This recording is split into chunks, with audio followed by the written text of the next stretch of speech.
আজকে আমরা পড়তে যাচ্ছি কেমিস্ট্রি চতুর্থ অধ্যায়।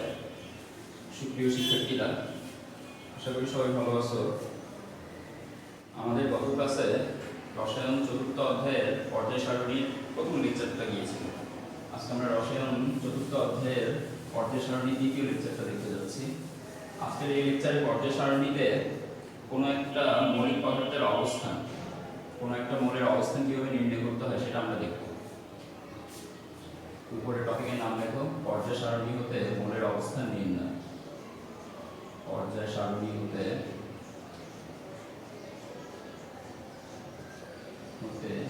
মৌলের অবস্থান নির্ণয়। দেখা যায়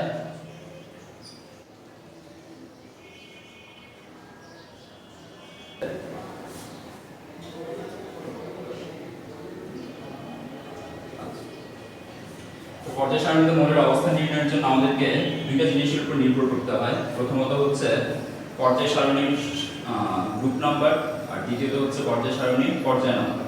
তুমি যদি কোনো মৌলিক পদার্থের গ্রুপ নাম্বার ও পর্যায় নাম্বার বলতে পারো, তাহলে এই পর্যায় সারণীতে সে কোন জায়গায় অবস্থান করতেছে সেটা বের করে ফেলতে পারবে।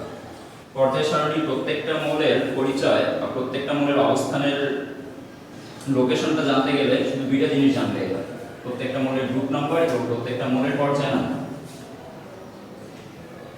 তাহলে কোন মৌলের অবস্থানের জন্য আমাদেরকে দুইটা জিনিস জানতে হবে। কোন মৌলের অবস্থান, পর্যায় সারণীর কোন মৌলের অবস্থান বোঝার জন্য আমাদেরকে সর্বমোট দুইটা টার্ম জানতে হবে। প্রথমটা হচ্ছে গ্রুপ নাম্বার,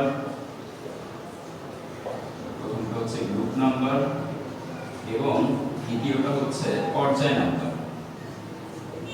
প্রথমটা গ্রুপ নাম্বার, দ্বিতীয়টা হচ্ছে পর্যায় নাম্বার। হবে প্রথমত হচ্ছে মৌলটার গ্রুপ নাম্বার, দ্বিতীয়ত হচ্ছে মৌলটার পর্যায় নাম্বার। আচ্ছা, গ্রুপ নাম্বার কোনগুলোকে বলে? আমরা পর্যায় সারণীকে একটু ছোট করে লিখি এখানে। কোনগুলোকে গ্রুপ নাম্বার বলে?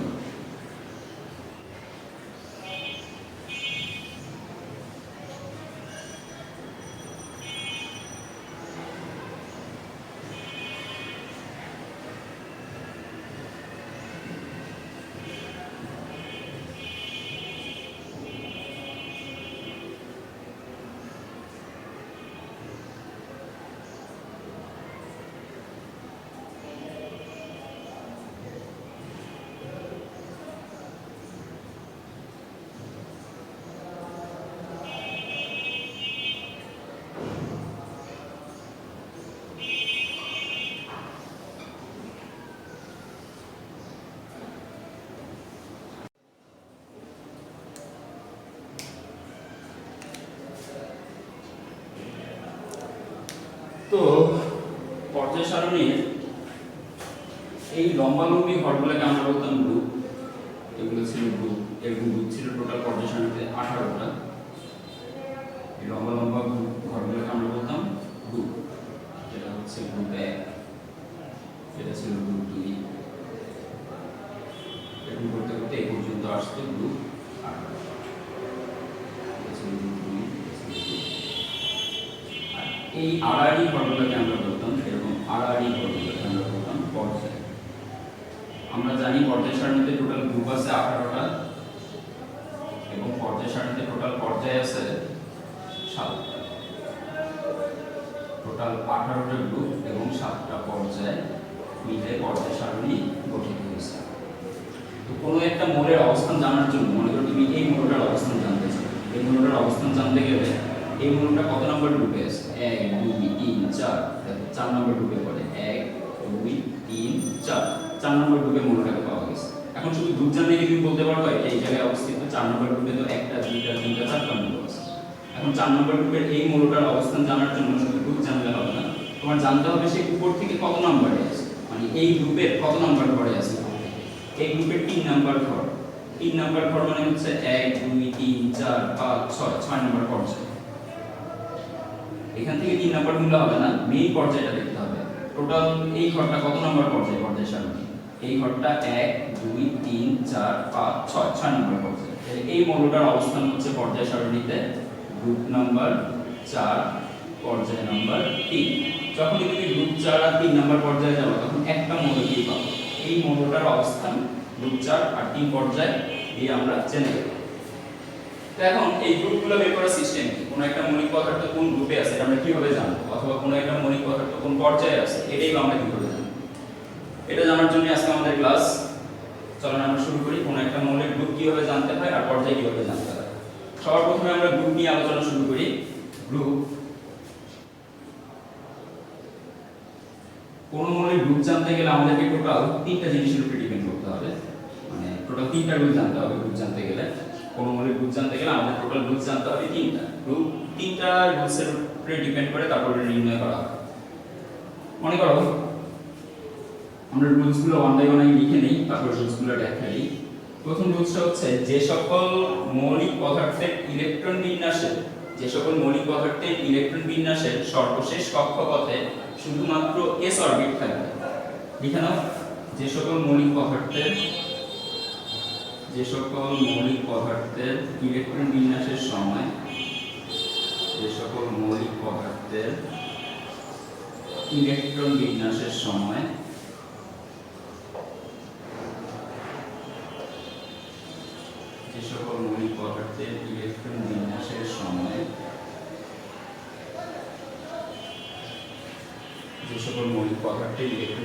সময় সর্বশেষ কক্ষপথে শুধুমাত্র s অরবিট থাকবে। সর্বশেষ কক্ষপথে সময় লেখা লাগবে, সময় বাদ দিয়ে দাও। যে সকল মৌলিক পদার্থের ইলেকট্রন বিন্যাসে সর্বশেষ কক্ষপথে শুধুমাত্র s অরবিট থাকবে,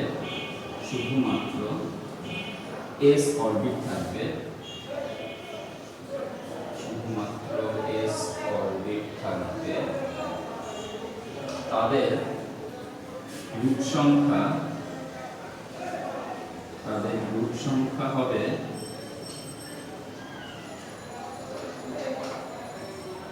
গ্রুপ সংখ্যা হবে s অরবিটের ইলেকট্রন সংখ্যার সমান।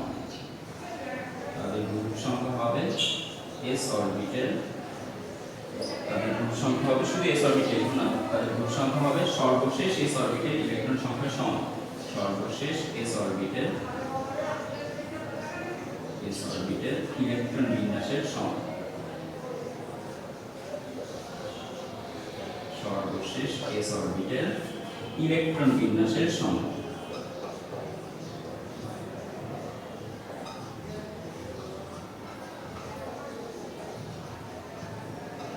ইলেকট্রন বিন্যাসের সর্বশেষ কক্ষপথে যে সকল মৌলিকের ইলেকট্রন বিন্যাসে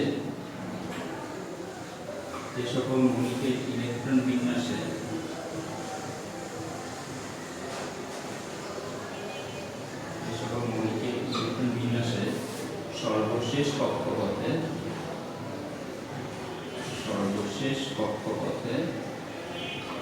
s অরবিট এবং তাদের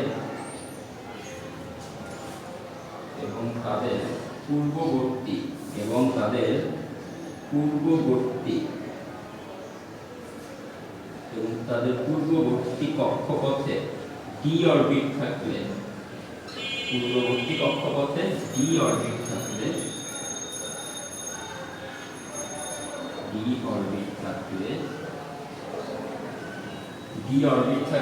s এবং d অরবিটের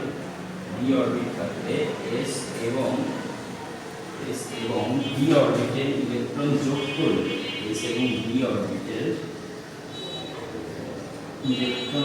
করলে, যোগফলই হবে ইলেকট্রন যোগ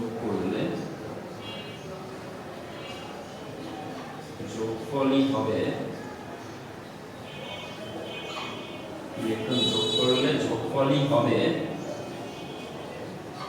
ওই মৌলিকের গ্রুপ সংখ্যা।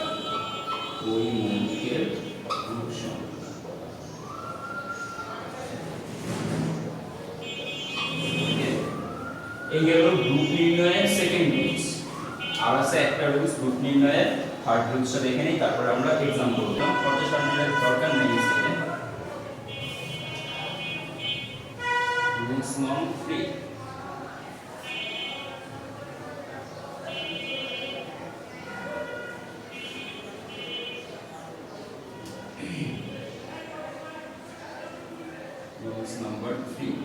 কোন মৌলিকের বা যে সকল মৌলিকের ইলেকট্রন বিন্যাসে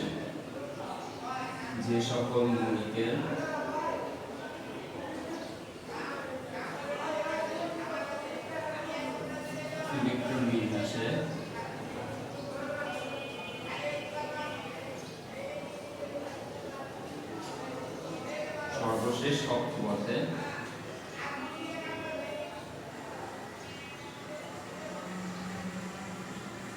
S এবং p অরবিট থাকবে,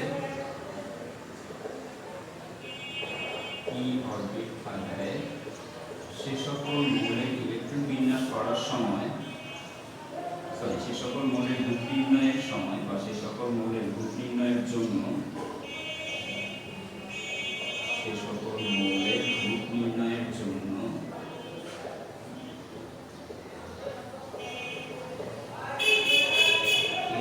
ও p অরবিটের ইলেকট্রনের সমষ্টির সাথে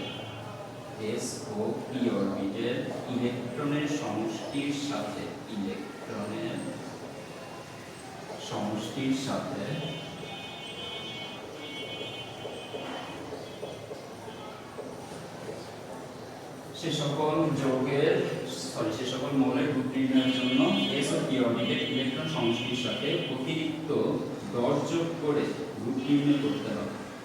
অতিরিক্ত 10 যোগ করে গ্রুপ নির্ণয় করতে হবে।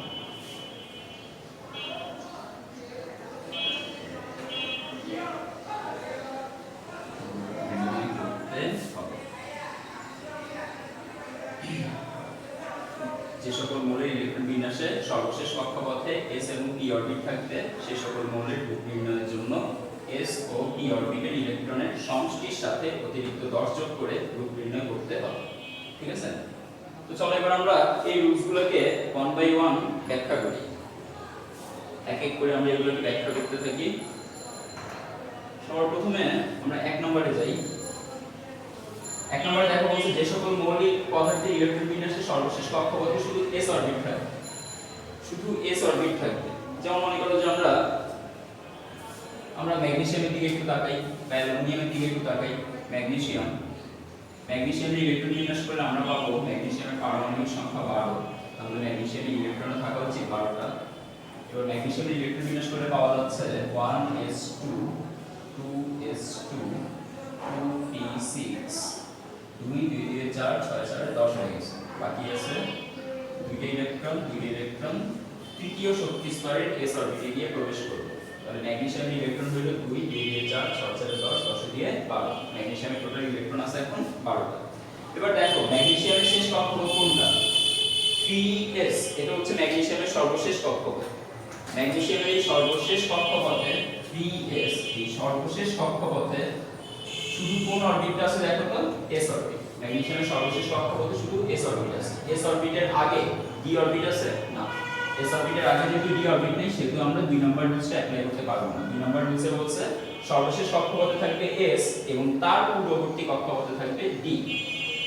যদি এরকম হয় তাহলে s এবং d যোগ করতে হবে। এটাতে বলছে 3 নম্বরে বলছে সর্বশেষ কক্ষপথে s তো থাকবেই, সাথে p ও থাকলে এক্সট্রা একটা 10 যোগ করতে হবে। তো দেখো সর্বশেষ কক্ষপথে s আছে কিন্তু সর্বশেষ কক্ষপথে তো p নাই, তাহলে 3 নম্বর রুলসটা এখানে অ্যাপ্লাই হবে। এখানে অ্যাপ্লাই হবে 1 নম্বর রুলস। বলছে যে সকল মৌলিক পদার্থের ইলেকট্রন বিন্যাসে সর্বশেষ কক্ষপথে শুধুমাত্র s অরবিট থাকবে, তাদের গ্রুপ সংখ্যা হবে সর্বশেষ s অরবিটের ইলেকট্রন বিন্যাসের সমান, বা সর্বশেষ s অরবিটের ইলেকট্রন সংখ্যার সমান। বিন্যাসটা কেটে এখানে সংখ্যা হবে সর্বশেষ s অরবিটের ইলেকট্রন সংখ্যার সমান। তো দেখো ম্যাগনেসিয়ামের সর্বশেষ কক্ষপথে শুধু s অরবিটটাই আছে এবং s অরবিটে ইলেকট্রন আছে কয়টা? 2টা। তাহলে ম্যাগনেসিয়ামের গ্রুপ নাম্বার হচ্ছে 2। আমরা বলতে পারি ম্যাগনেসিয়ামের গ্রুপ সংখ্যা 2।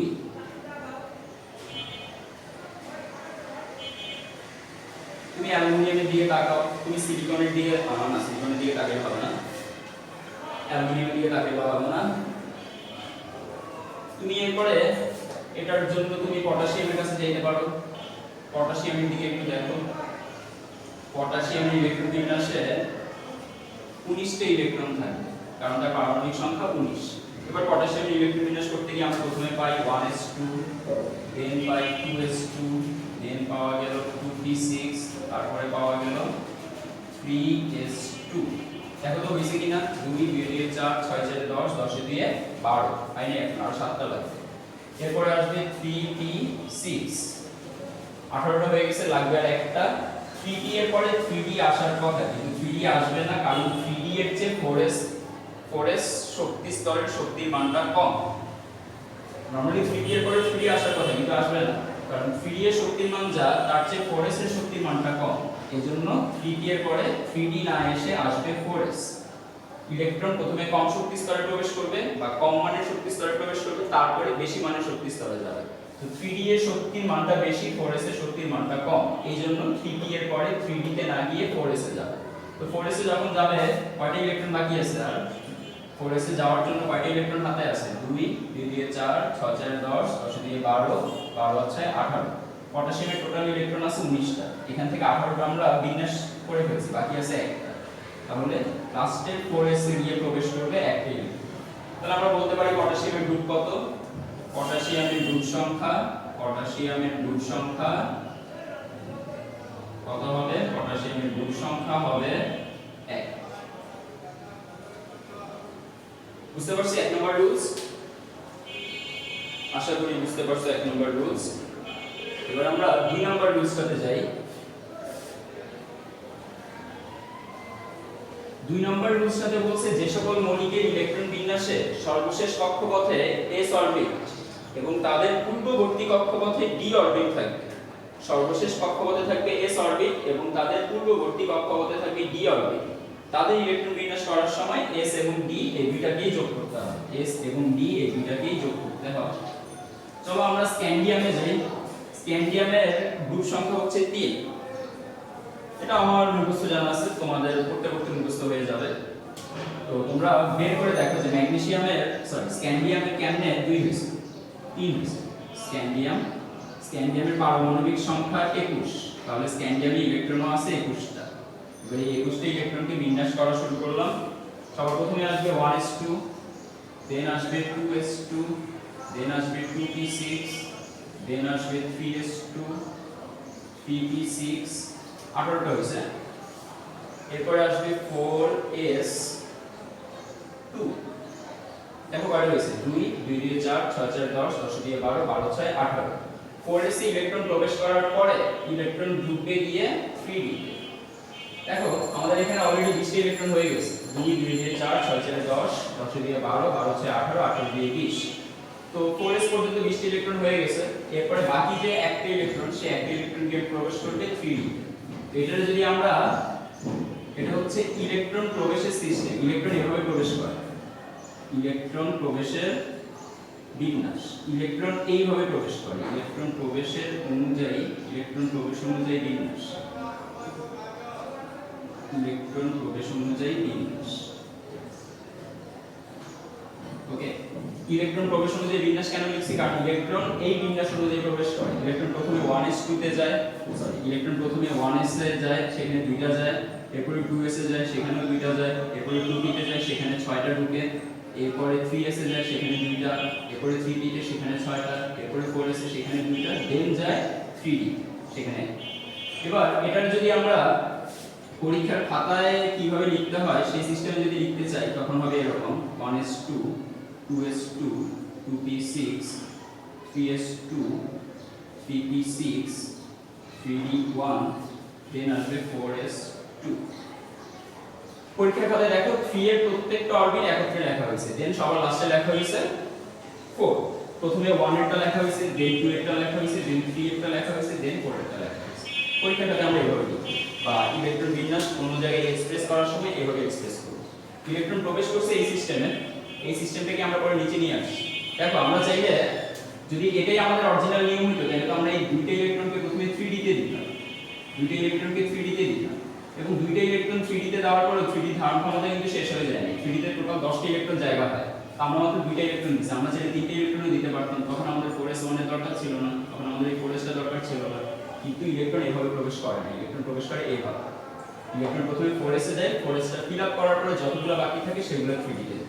তো তো আমরা যদি ধরে রাখি যে এটাই মেন নিয়ম, এবং মেন নিয়ম অনুযায়ী যদি 3D তে সবগুলো ইলেকট্রন দিয়ে ফেলি ভুল হয়ে যাবে। এই নিয়মটা মাথায় রেখে তারপরে পরীক্ষার খাতায় এটা লিখতে হবে 3D1 এখানে আসবে 4s2।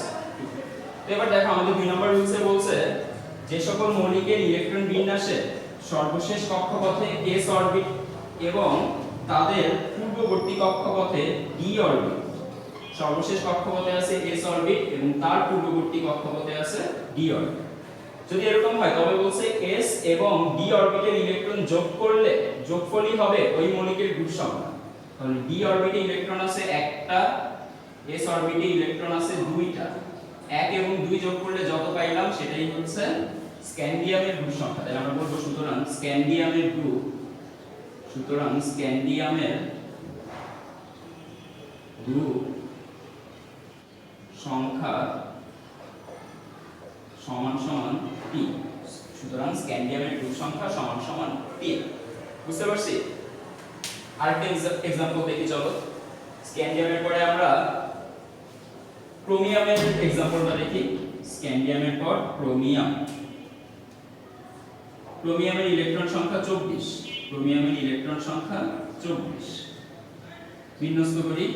সবার প্রথমে আসবে 1s2 2s2 2p6 3s2 3p6 4s2, দেন আসবে 3d, এখানে একটু কাহিনী আছে, 4s1, দেন আসবে 3d5। এখানে 4s1 আর তারপরে 3d5 কেন? প্রথমে 4s1 তারপরে 3d5 কেন?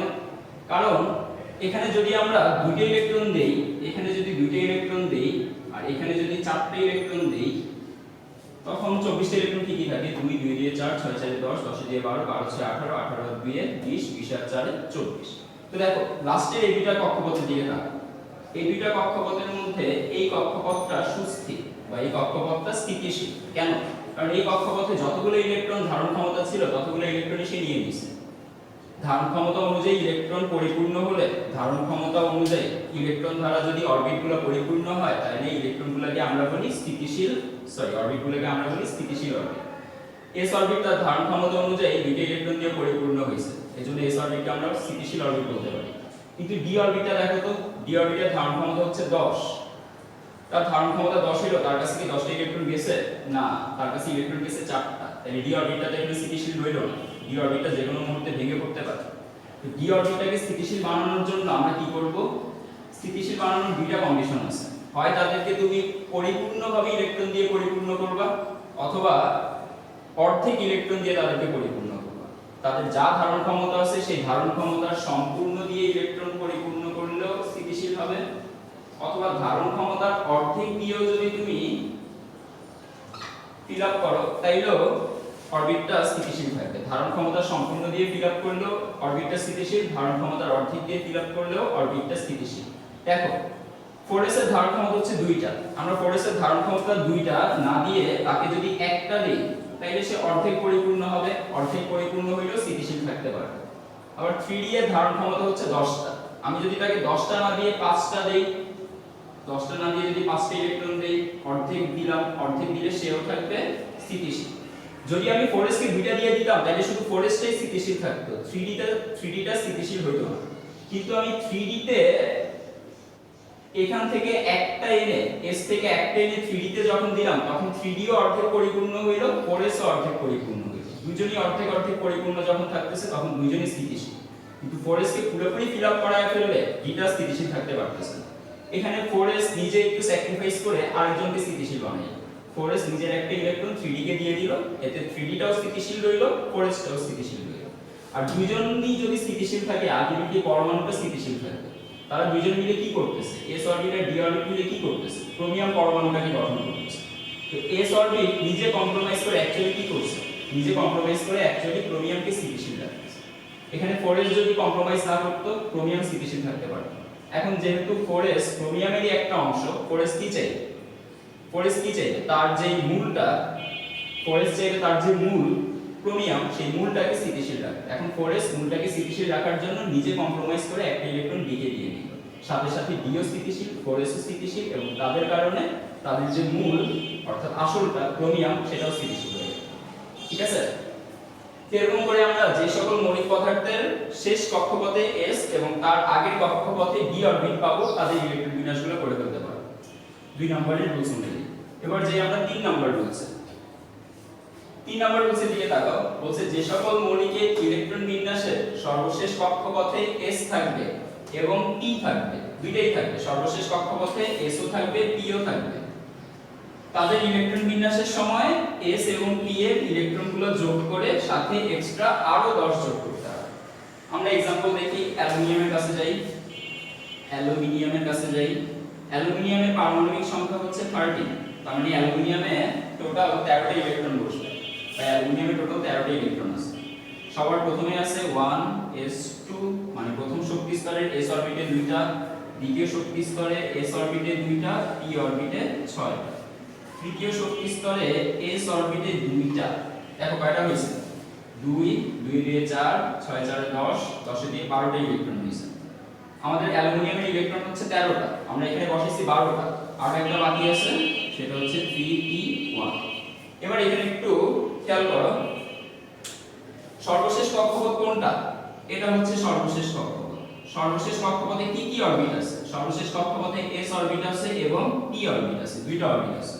আমাদের রুলসে বলা আছে যে সকল মৌলিকের ইলেকট্রন বিন্যাসে সর্বশেষ কক্ষপথে s এবং p অরবিট থাকবে সেই সকল মৌলের গ্রুপ নির্ণয়ের জন্য s ও p অরবিটের ইলেকট্রনের সমষ্টির সাথে s এর ইলেকট্রন আছে 2টা, p এর ইলেকট্রন আছে 1টা, তাহলে তাদের ইলেকট্রনের সমষ্টি হচ্ছে 3।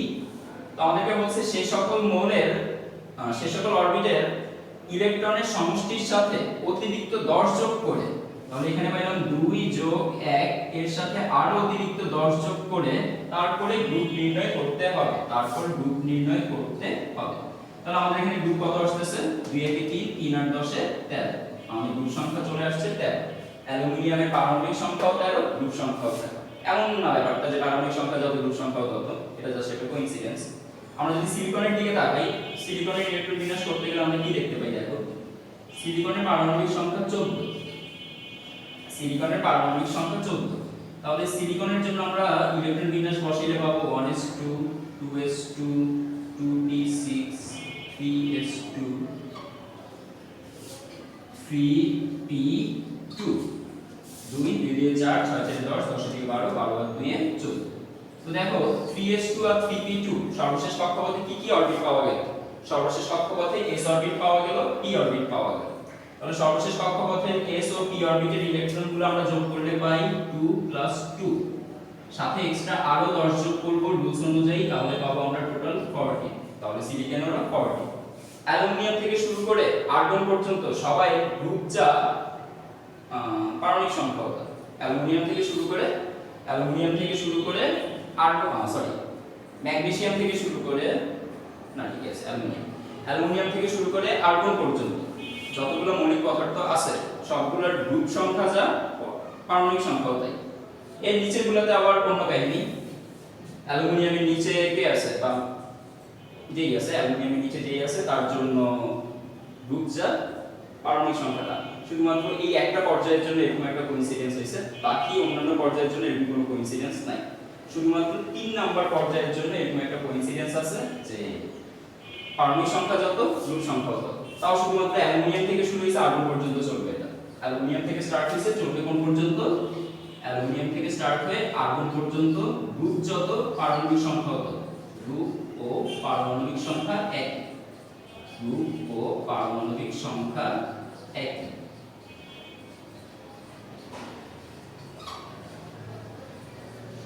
ওকে, তো আমরা এতক্ষণ পর্যায় সারণীতে মৌলের অবস্থান নির্ণয় করার জন্য গ্রুপ নির্ণয়ের কৌশলটা দেখে ফেললাম।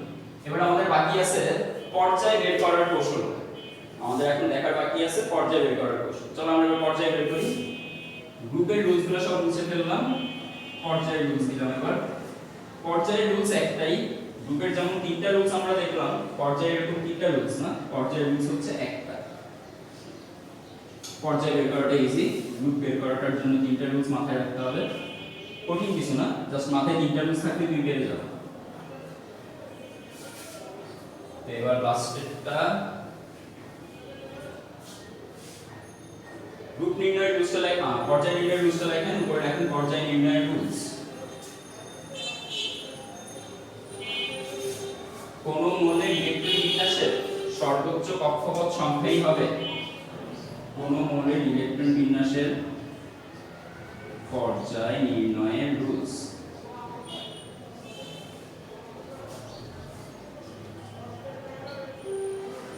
কোন মৌলের ইলেকট্রন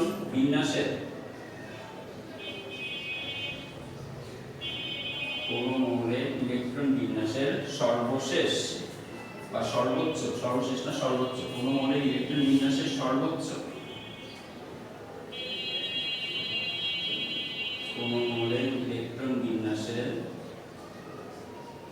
সর্বোচ্চ কক্ষপথ সংখ্যাই হবে, সর্বোচ্চ কক্ষপথ সংখ্যাই হবে, কোন মৌলের ইলেকট্রন বিন্যাসের সর্বোচ্চ কক্ষপথ সংখ্যাই হবে ওই মৌলের পর্যায় সংখ্যা।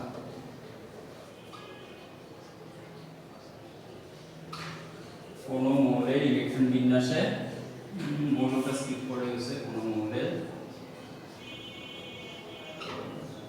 মৌলের ইলেকট্রন বিন্যাসের সর্বোচ্চ কক্ষপথ সংখ্যাই হবে ওই মৌলের পর্যায় সংখ্যা। তো দেখো আমরা আমাদের প্রত্যেকটা মৌলের পর্যায় সংখ্যা এখন বের করে ফেলি। ম্যাগনেসিয়ামের সর্বোচ্চ কক্ষপথ কত দেখো তো?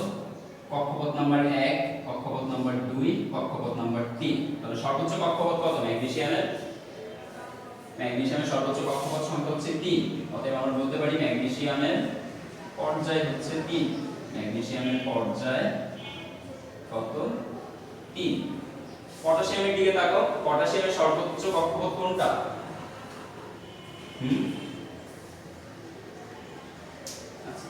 ম্যাগনেসিয়ামের সর্বোচ্চ কক্ষপথ কত? ম্যাগনেসিয়ামের প্রথম কক্ষপথ পাওয়া গেছে, দ্বিতীয় কক্ষপথ পাওয়া গেছে, তৃতীয় কক্ষপথ পাওয়া গেছে। ম্যাগনেসিয়ামের কক্ষপথ কয়টা পাওয়া গেছে? প্রথমে একটা, এরপরে একটা, লাস্টে আরেকটা পাওয়া গেছে। প্রথম কক্ষপথে আছে 2টা ইলেকট্রন, দ্বিতীয় কক্ষপথে আছে 8টা ইলেকট্রন, আর তৃতীয় কক্ষপথে আছে 2টা ইলেকট্রন। এই যে তৃতীয় কক্ষপথে 2টা ইলেকট্রন, এই 2টা ইলেকট্রনের পরে আর কোন কক্ষপথ আছে? বা তৃতীয় কক্ষপথের পরে আর কোন কক্ষপথ কি আছে? না। তো তৃতীয় কক্ষপথের পরে যেহেতু আর কোন কক্ষপথ নাই, তাহলে আমরা বলবো এটাই হচ্ছে সর্বোচ্চ কক্ষপথ। ম্যাগনেসিয়ামের এটাই সর্বোচ্চ বা সর্বশেষ, যেটাই খুশি বলতে পারো। সর্বশেষ যে কথা, সর্বোচ্চ এখানে একই জিনিস মিল করে। তো ম্যাগনেসিয়ামের সর্বশেষ বা সর্বোচ্চ কক্ষপথ নাম্বার কত পাওয়া গেল? 3। তাহলে আমরা বলতে পারবো ম্যাগনেসিয়ামের পর্যায় নাম্বার হচ্ছে 3। সর্বশেষ কক্ষপথ যেটা হবে সেটারই আমরা সর্বোচ্চ বলতে পারবো, বা যদি বলতে না চাই সমস্যা নেই, সর্বশেষ দিয়েও কাজ হবে। সর্বশেষ কক্ষপথ যেটা থাকবে সেটাই হচ্ছে পর্যায় সংখ্যা। সর্বশেষ কক্ষপথ যেটা সেটাই হচ্ছে পর্যায় সংখ্যা। পটাশিয়ামের দিকে তাকাও, পটাশিয়ামের সর্বশেষ কক্ষপথ কোনটা? এই 4s। পটাশিয়ামের সর্বশেষ কক্ষপথটা হচ্ছে 4। তাহলে পটাশিয়ামের পর্যায় হবে শুধু 4, s না। s কোনো পর্যায় না, পর্যায়টা হচ্ছে শুধুমাত্র এই কক্ষপথ নাম্বার, প্রধান শক্তি স্তর নাম্বার। 1 হচ্ছে প্রধান শক্তি স্তর, 2 হচ্ছে প্রধান শক্তি স্তর, 3 হচ্ছে প্রধান শক্তি স্তর, 4 হচ্ছে প্রধান শক্তি স্তর। প্রধান শক্তি স্তরে যে সর্বোচ্চ নাম্বারটা থাকবে সেটাই হবে পর্যায় নাম্বার। তাহলে পটাশিয়ামের পর্যায় নাম্বার কত? নিচে লিখলাম, এখানে জায়গা নেই। পটাশিয়ামের পর্যায় নাম্বার হবে, সর্বোচ্চ কক্ষপথ পাওয়া গেছে 4, তাহলে পটাশিয়ামের পর্যায় নাম্বার হবে 4। ওকে, সেম ভাবে আমরা স্ক্যান্ডিয়ামের কাছে যেতে পারি। স্ক্যান্ডিয়ামের দিকে দেখো, স্ক্যান্ডিয়ামের সর্বোচ্চ কক্ষপথ কোনটা? 1 আছে, 2 আছে, 3 আছে, 4 আছে। 4 হচ্ছে সর্বোচ্চ বা সর্বশেষ কক্ষপথ। তো সর্বশেষ কক্ষপথ যেহেতু 4, তাহলে স্ক্যান্ডিয়ামেরও পর্যায় 4। স্ক্যান্ডিয়ামেরও পর্যায় হচ্ছে 4। সেম ভাবে আমরা এখানে সিলিকনের কাছে যেতে পারি। সিলিকনের সর্বশেষ কক্ষপথ কোনটা দেখো তো? সর্বশেষ কক্ষপথ কোনটা আর সর্বোচ্চ কক্ষপথ কোনটা? 3। সিলিকনের যেহেতু সর্বশেষ কক্ষপথ 3, তার মানে সিলিকনেরও পর্যায় নাম্বার হচ্ছে 3। দেখো এখানে 3 দুইটা আছে, থাকুক দুইটা, সমস্যা নেই। 3 দুইটা থাকুক, তিনটা থাকুক, সেটা ফ্যাক্ট না। 3 তো সর্বশেষেই থাকবে, এবার একটা থাকুক, দুইটা থাকুক, তিনটা থাকুক, এটা ফ্যাক্ট না। অন্য এটারে যদি আমরা সিলিকনের ইলেকট্রন বিন্যাস বলি, তাহলে সিলিকনের প্রথম কক্ষপথে দেখো 2টা আছে, দ্বিতীয় কক্ষপথে 8টা আছে, তৃতীয় কক্ষপথে কয়টা আছে দেখো 2টা, আর p অরবিটে 2টা, s অরবিটে 2টা দেওয়া হলো, আর মনে করো p অরবিটে 2টা আছে।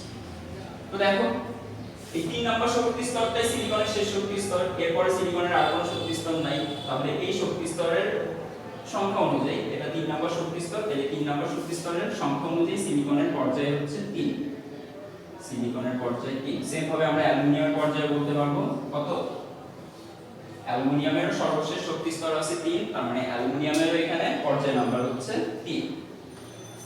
বুঝতে পারছি আমরা? এবার এখান থেকে আমরা কিভাবে পর্যায় সারণীতে তার অবস্থানটা জানবো, কিভাবে পর্যায় সারণীর অবস্থানটা জানা হয়। আমরা প্রথমে একটা পর্যায় সারণী এঁকে তোমাদেরকে দেখাইছিলাম যে পর্যায় সারণীর অবস্থানের জন্য কি কি জিনিস জানা লাগে। পর্যায় সারণীর অবস্থান জানতে গেলে গ্রুপ জানা লাগে আর পর্যায় জানা লাগে। তুমি এখন গ্রুপ আর পর্যায় জেনে কিভাবে অবস্থানটা বুঝবা, কিভাবে তুমি অবস্থানটা ধরতে পারো।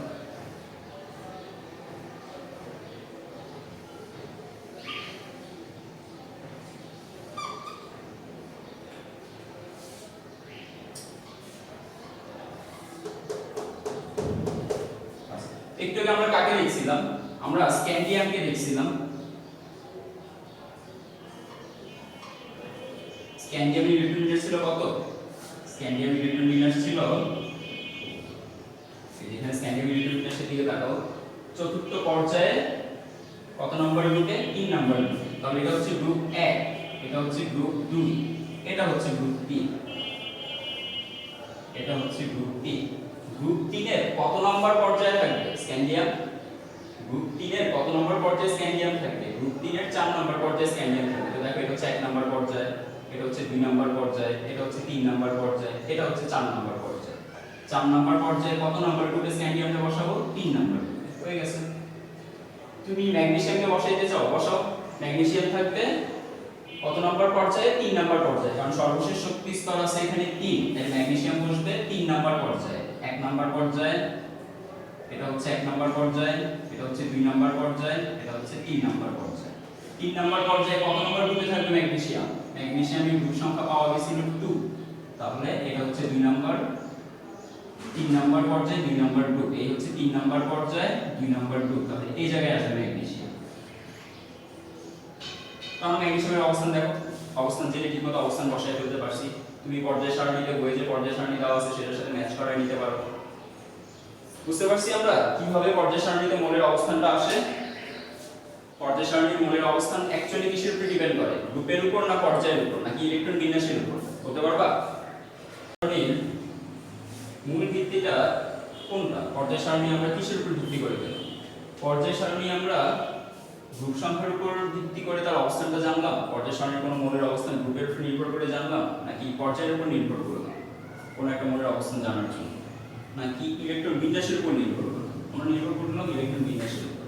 পর্যায় সারণীর মূল ভিত্তি হলো ইলেকট্রন বিন্যাস। ইলেকট্রন বিন্যাসের সাহায্যে আমরা গ্রুপের সংখ্যা জানতে পারছি, ইলেকট্রন বিন্যাসের সাহায্যে আমরা পর্যায় সংখ্যা জানতে পারছি, এবং পর্যায় এবং গ্রুপ সংখ্যার মাধ্যমে আমরা অবস্থান নির্ণয় করতে পারছি। তো আমরা যদি প্রথমে ইলেকট্রন বিন্যাসটা না জানতাম, আমরা গ্রুপও বের করতে পারতাম না, পর্যায় বের করতে পারতাম না, তখন আমরা অবস্থান বের করতে পারতাম না। তাহলে আমরা বলতে পারি পর্যায় সারণীর মূল ভিত্তিটা হচ্ছে ইলেকট্রন বিন্যাস। ইলেকট্রন বিন্যাসের মাধ্যমে গ্রুপ এবং পর্যায় জানার মাধ্যমে অবস্থান সম্পর্কে নিশ্চিত হওয়া যায়। ঠিক আছে? তো আজকে আমাদের ক্লাস এখানেই শেষ হলো।